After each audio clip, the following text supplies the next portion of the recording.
ಕಾಶ್ಮೀರದಿಂದ ಮಕ್ಕಳ ಸಮೇತ ಕುಟುಂಬ ಸಮೇತ ಭಾಳಷ್ಟು ಮಂದಿ ಒಂದು ಕಾಶ್ಮೀರಕ್ಕೆ ತೆರಳಿದ್ರು. ಈಗ ವಾಪಸ್ ಆಗಿದ್ದಾರೆ. ಅವ್ರ ಜೊತೆ ಮಾತನಾಡೋಣ ಬನ್ನಿ. ನಿನಗೆ ಕಾಶ್ಮೀರದಲ್ಲಿ ಆ ಇನ್ಸಿಡೆಂಟ್ ಗೊತ್ತಾಯ್ತಾ? ಏನನ್ನಿಸ್ತು? ಭಯ ಆಯ್ತಾ ನಿನಗೆ? ನನಗೆ ಗೊತ್ತಾಯಿತು, ಬಟ್ ಜಾಸ್ತಿ ಭಯ ಆಗಿಲ್ಲ. ಏನಕ್ಕಂದರೆ ನಂಗೆ ಗೊತ್ತಿತ್ತು ಇವಾಗ ಜಾಸ್ತಿ ಏನಾಗಲ್ಲ. ಮೋದಿ ಅವರೆಲ್ಲ ಅವ್ರ ರಿಯಾಕ್ಷನ್ ಟೇಕ್ ಮಾಡ್ತಾರಂತ. ಅಂದ್ರೆ ಆ ವಿಡಿಯೋಸ್ಗಳೆಲ್ಲ ನೋಡಿದ್ದ ನೀನು? ಆ ವಿಡಿಯೋಸ್ ಎಲ್ಲ ನೋಡಿದ್ದೆ. ನಂಗೆ ತುಂಬ ಪಾಪ ಥರ ಅನಿಸ್ತು. ಅವ್ರು ಏನಕ್ಕೆ ಸಾಯಿಸ್ದಂತರ ಏನು ಅರ್ಥವೇ ಇಲ್ಲ. ಅಂದ್ರೆ ಇದೆಲ್ಲ ನೋಡಿದ್ಮೇಲೆ ವಾಪಸ್ ಮನೆಗೆ ಹೋಗ್ಬೇಕು ಅಂತ ಹೇಳ್ದ? ಅಷ್ಟು ಜಾಸ್ತಿ ಭಯ ಆಗಿಲ್ಲ ಅಂತ. ನಾನು ಕಾಶ್ಮೀರ ಇರ್ತೀನಿ, ಜಾಸ್ತಿ ಏನಾಗಲ್ಲ ಅಂತ. ಏಕೆಂದರೆ ನಂಗೆ ಗೊತ್ತಿದ್ದೆ ನಂದು ದೇಶ ಅಲ್ಲಿ ಅವ್ರು ಏನಾದ್ರು ಮಾಡ್ತಾರಂತ ನಂಗೆ ಅದು ಗೊತ್ತಿತ್ತು. ಜಾಸ್ತಿ ಭಯ ಆಗಿಲ್ಲ.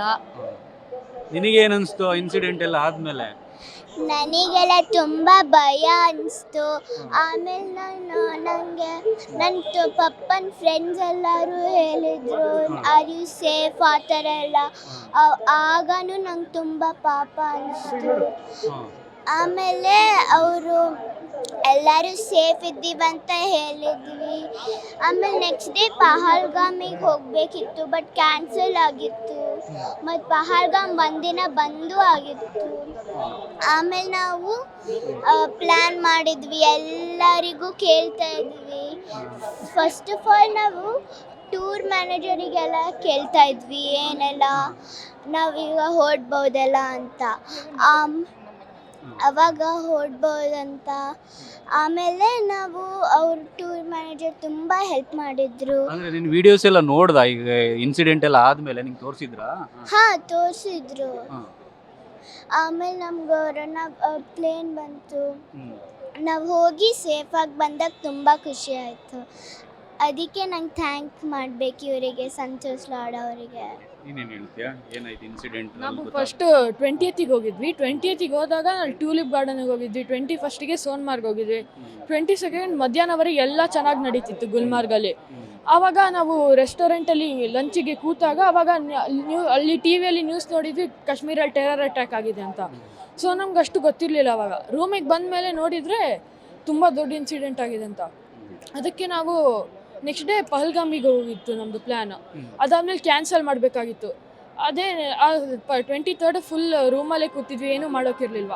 ಅವತ್ತು ಸಂತೋಷ್ ಲಾಡ್ ಅವ್ರಿಗೆ ಕಾಲ್ ಮಾಡಿದ್ವಿ. ಅವರು ಫ್ಲೈಟ್ ಅರೇಂಜ್ ಮಾಡ್ತೀವಿ, ಏನೋ ಪ್ರಾಬ್ಲಮ್ ಇಲ್ಲ ಬನ್ನಿ ಅಂತ ಅಂದರು. ಆಮೇಲೆ ಅವರೇ ಕರ್ಕೊಂಡೋದ್ರು. ಅವ್ರಿಗೆ ತುಂಬ ಥ್ಯಾಂಕ್ಸ್.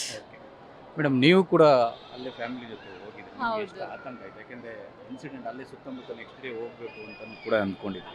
ಆ್ಯಕ್ಚುಲಿ ಹೌದು. ನಾವಂತ ಹೇಳಿದರೆ ಗುಲ್ಮಾರ್ಗ್ ಹಿಂದಿನ ದಿನ ಈ ಇನ್ಸಿಡೆನ್ಸ್ ಆಗಿದ್ದ ದಿನ ಗುಲ್ಮಾರ್ಗಲ್ಲಿ ಇದ್ವಿ. ಸೊ ಅಲ್ಲಿ ಮಧ್ಯಾಹ್ನ ಊಟಕ್ಕೆ ಎಲ್ಲ ಮಾಡಬೇಕಾದ್ರೆ ಹೀಗೆ ವಿಷಯ ತಿಳಿತು, ಇದು ಟೆರರ್ ಅಟ್ಯಾಕ್ ಆಗಿದೆ ಅಂದ್ಬಿಟ್ಟು. ಬಟ್ ಆವಾಗಲೂ ನಮಗೇನು ಅಷ್ಟು ಅನಿಸ್ಲಿಲ್ಲ. ಅಲ್ಲಿ ಏನು ಸುತ್ತಮುತ್ತನೂ ಆ ಥರ ಫಿಯರ್ ಆಗಲಿ ಆ್ಯಂಬಿಯನ್ಸ್ ಏನೂ ಇರಲಿಲ್ಲ. ಅಷ್ಟು ಸಿವಿಯರಿಟಿ ಇಲ್ವೇನೋ, ಏನೋ ಒಂದು ಸಣ್ಣ ಅಟ್ಯಾಕ್ ಆಗಿರ್ಬೋದೇನೋ ಅನ್ನೋ ಫೀಲಿಂಗ್ ಇಲ್ಲ. ಯಾಕಂದರೆ ಇಷ್ಟು ಜನ ಬಂದಿದ್ದಾರೆ ಟೂರಿಸಮ್ ಅಂತ. ನಾವು ನೋಡ್ದಿದ್ದಾಗೆ ಎಲ್ಲ ಕಡೆನೂ ಜನ ಅಷ್ಟು ತುಂಬ ಜನ ಇದ್ದರು. ಅಷ್ಟು ಆಗಿರ್ಲಿಕ್ಕಿಲ್ಲ ಅನ್ನೋ ಥರನೇ ಫೀಲಿಂಗಲ್ಲಿ ಇತ್ತು. ಬಟ್ ನಾವು ಸಂಜೆ ಒಂದು 7:30 ಹಾಗೆ ಎಲ್ಲ ಟೂರ್ ಮುಗಿಸ್ಕೊಂಡು ಗುಲ್ಮಾರ್ಗ್ ಮುಗಿಸ್ಕೊಂಡು ರೂಮಿಗೆ ಬಂದಾಗ ಟಿ ವಿ ಆನ್ ಮಾಡಿದಾಗ ಇಷ್ಟು. ಆಮೇಲೆ ಮತ್ತೆ ಹೋಗಬೇಕಾದ್ರೆ ದಾರಿಯಲ್ಲೇ ಫ್ಯಾಮಿಲಿ ಫ್ರೆಂಡ್ಸಿಂದೆಲ್ಲ ಕಾಲ್ ಬರೋಕ್ಕೆ ಸ್ಟಾರ್ಟ್ ಆಯಿತು, ಏನಾಯಿತು ಏನಿಲ್ಲ ಅಂತ ಹೇಳಿ. ಇಲ್ಲ ಇಷ್ಟ ಆಗಿದೆ ಎಲ್ಲರೂ ಸೇಫ್ ಆಗಿದ್ದೀರಾ ಅನ್ನೋ ಥರದ್ರಲ್ಲೇ ಎಲ್ಲರೂ ಕೇಳೋಕ್ಕೆ ಸ್ಟಾರ್ಟ್ ಆಯಿತು. ಆವಾಗ ಸ್ವಲ್ಪ ಪ್ಯಾನಿಕ್ ಆಯಿತು, ಇಷ್ಟು ಸಿವಿಯರ್ ಆಗಿದೆನಾ ಅಂತ. ರೂಮಿಗೆ ಬಂದು ಚೆಕ್ ಮಾಡಿದಾಗ, ನ್ಯೂಸ್ ಚೆಕ್ ಮಾಡಿದಾಗ ಇಲ್ಲ ಇಷ್ಟು ತುಂಬ ಸಿವಿಯರಿಟಿ ಜಾಸ್ತಿ ಆಗಿದೆ ಅಂತಲೇ ಗೊತ್ತಾಯಿತು. ನೆಕ್ಸ್ಟ್ ಡೇ ನಮ್ಮದು ಪ್ಲ್ಯಾನ್ ಇತ್ತು ಪಹಲ್ಗಾಮ್ಗೆ. ಸೊ ನಾವು ಸ್ವಲ್ಪ ಕನ್ಫ್ಯೂಷನಲ್ಲೇ ಇದ್ವಿ, ಹೋಗೋದಾ ಬೇಡ ಅಂತ ಹೇಳಿ. ಆಮೇಲೆ ಇಲ್ಲ ಕ್ಯಾನ್ಸಲ್ ಮಾಡಿದ್ವಿ, ಯಾಕಂದರೆ ಚಿಕ್ಕ ಮಕ್ಕಳು ಬೇರೆ ಇದ್ದರು, ರಿಸ್ಕ್ ತೊಗೊಂಡು ಹೋಗೋದು ಬೇಡ. ಆ್ಯಂಡ್ ಪಹಲ್ಗಾಮಲ್ಲೂ ಕೂಡ ಕ್ಲೋಸ್ ಮಾಡಿದರು ಆ ದಿನ. ಸೊ ನಮ್ಮದು ನಾಳೆ ಫ್ರೈಡೇ ಇತ್ತು ರಿಟರ್ನ್ನ. ಇಲ್ಲ ಇದು ಕರ್ನಾಟಕ ಗೌರ್ಮೆಂಟ್ ಸ್ವಲ್ಪ ಸಪೋರ್ಟ್ ಮಾಡಿ then we are back on today. ನೀವು ಕೂಡ ಫ್ಯಾಮಿಲಿ ಸಮೇತ ಹೋಗಿದ್ರಿ, ಏನು? ಹೌದು. ನನ್ನ ಹೆಸರು ಚಿತ್ರಲೇಖಾ ಅಂತ. ಸೊ ಫಸ್ಟ್ ನಾವು ಇದು ನ್ಯೂಸ್ ಕೇಳಿದಾಗ ನಂಗೆ ಭಯ ಆಯಿತು. ಸೊ ಮತ್ತು ನಮ್ಮ ಕರ್ನಾಟಕ ಗೌರ್ಮೆಂಟ್ ನಮಗೆ ತುಂಬ ಸಪೋರ್ಟ್ ಮಾಡ್ತು. ಸೊ ಕ್ವಿಕ್ಕಾಗಿ ಆ್ಯಕ್ಷನ್ ತೊಗೊಂಡು ನಮ್ಮನ್ನು ಇಲ್ಲಿ ಚಾರ್ಟರ್ ಪ್ಲೇನಲ್ಲಿ ತಂದು ಇಲ್ಲಿ ಬಿಟ್ಟರು. ಸೊ ಅದಕ್ಕೆ ನನ್ನ ಗೌರ್ಮೆಂಟಿಗೆ ಥ್ಯಾಂಕ್ಸ್ ಹೇಳ್ತೀನಿ. ಆ ಸೀನರಿ ಎಲ್ಲ ನೋಡಿದಾಗ, ಯಾಕಂದ್ರೆ ವಿಡಿಯೋಸ್ ಎಲ್ಲ ಸ್ಪ್ರೆಡ್ ಆಗಿತ್ತು, ನೀವು ಕೂಡ ಸಮೀಪದಲ್ಲೇ ಇದ್ರಿ. ಹೌದು. ಆ್ಯಕ್ಚುಲಿ ಪಹಲ್ಗಾಮ್ ತುಂಬ ಒಳ್ಳೆಯ ಜಾಗ. ನಮಗೆ ಮೇನಾಗಿ ನೋಡಬೇಕಾಗಿದ್ದು ಅದೇ ಇತ್ತು. ಬಟ್ ನಮಗದನ್ನು ಕವರ್ ಮಾಡಲಿಕ್ಕಾಗಿಲ್ಲ, ನೋಡಲಿಕ್ಕಾಗಿಲ್ಲ. ಬಟ್ ಈ ಥರ ಭಯಾನಕ ಕೃತ್ಯ ಆದಾಗ ತುಂಬ ಇದಾಯಿತು, ಬೇಜಾರಾಯಿತು. ಸೊ ಯಾಕಂದರೆ ನೆಕ್ಸ್ಟ್ ಡೇ ನಾವು ಅಲ್ಲಿ ಹೋಗಿದ್ವಿ, ನಾವು ಅವ್ರ ಜಾಗದಲ್ಲಿ ನಾವು ನೆನೆಸ್ಕೊಂಡ್ರೆ ನಮ್ಮನ್ನು ಇವಾಗಲೂ ಮೈ ಜುಮ್ಮ ಅನಿಸುತ್ತೆ, ಹಾಗಾಗ್ಬೋದಿತ್ತು. ಸೊ ಹಾಗಾಗಬಾರ್ದಿತ್ತು ಅಲ್ಲಿ ಅಂಥ ಒಳ್ಳೆಯ ಜಾಗದಲ್ಲಿ, ಒಳ್ಳೆಯ ಸ್ವರ್ಗದಂಥ ಜಾಗದಲ್ಲಿ ಈ ಥರ ಇನ್ಸಿಡೆಂಟ್ ಆಗಬಾರ್ದಾಗಿತ್ತು.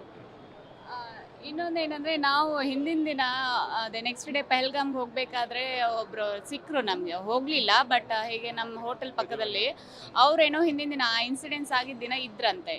ಅವ್ರ ಎಕ್ಸ್ಪೀರಿಯನ್ಸ್ ಹೇಳ್ತಾ ಇದ್ರು. ಇಲ್ಲ ಎಷ್ಟು ಪ್ಯಾನಿಕ್ ಆಯಿತು ಅಂತ ಹೇಳಿದ್ರೆ ಅವರೇನೋ ಐಸ್ ಕ್ರೀಮ್ ತಿನ್ನೋಕೆ, ಅವರು ಕನ್ನಡದವರೇ, ಕೆಳಗಡೆ ಏನೋ ಬಂದಿದ್ರಂತೆ. ಸೊ ಹಾಗಾಗಿ ಎಲ್ಲರೂ ಹೇಗಂತ ಹೇಳಿದ್ರೆ ಅಲ್ಲಿ ಹೋಗ್ಬೇಕಂದ್ರೆ ಪೋನಿ ರೈಡ್ ತೊಗೊಂಡು ಹೋಗ್ಬೇಕು. ಅವ್ರು ಹೇಳಿದ್ದ ಎಕ್ಸ್ಪೀರಿಯನ್ಸ್ ಏನಂದರೆ 1,000-2,000 ಕೂದ್ರೆ ಇಲ್ಲ ಚಲ್ ಬಾಗೋ ಬಾಗೋ ಬಾಗೋ ಬಾಗೋ ಅಂತ ಏನೂ ಹೇಳಿಲ್ಲ.